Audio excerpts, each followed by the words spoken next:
ఎవరో రాజయ్యాడు, ఎవరో రాజ్యం కోల్పోయాడు, ఇంకా ఎవరు ధర్మానికి ప్రతీకయ్యాడు. ఒకే కుటుంబంలో పుట్టిన ముగ్గురు, కాని వారి గమ్యం పూర్తిగా భిన్నం. ఇది మహాభారతంలో అత్యంత కీలకమైన కథ. హస్తినాపుర సింహాసనం మీద ఎవరు కూర్చున్నారో పెద్దవాడు ఉన్నా ఎందుకో రాజు కాలేకపోయాడు. ఒక చిన్న నిర్ణయం మహాభారత చరిత్రనే మార్చేసింది. సమయం వచ్చింది, హస్తినాపురానికి కొత్త రాజును ఎంపిక చెయ్యాలి.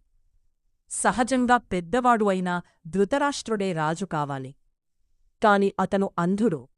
రాజ్యాన్ని పాలించాలంటే యుద్ధం, రాజకీయాలు, నిర్ణయాలు. అందుకే అతన్ని రాజుగా చెయ్యలేదు. అప్పుడు అందరి చూపు పాండుమీద పడింది. చివరికి పాండును హస్తినాపుర రాజుగా ప్రకటించారు. అతను ధైర్యవంతుడు, యుద్ధంలో పరాక్రమశాలి, రాజ్యాన్ని సక్రమంగా నడిపే సామర్థ్యం ఉన్నవాడు.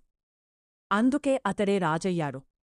విదురుడు రాజవంశంలో పుట్టినా అతనికి సింహాసనం దక్కలేదు.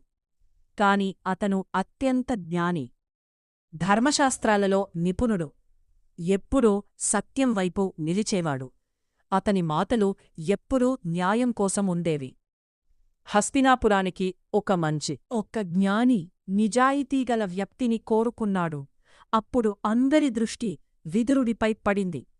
రాజు కాకపోయినా అతని జ్ఞానం రాజులకు మార్గదర్శకమయ్యింది.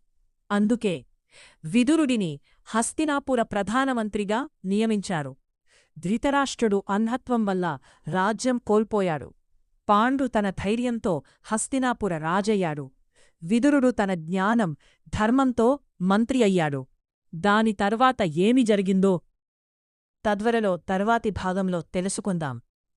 ఇలాంటి మహాభారత కథలు తెలుసుకోవాలంటే సబ్స్క్రైబ్ చేయండి.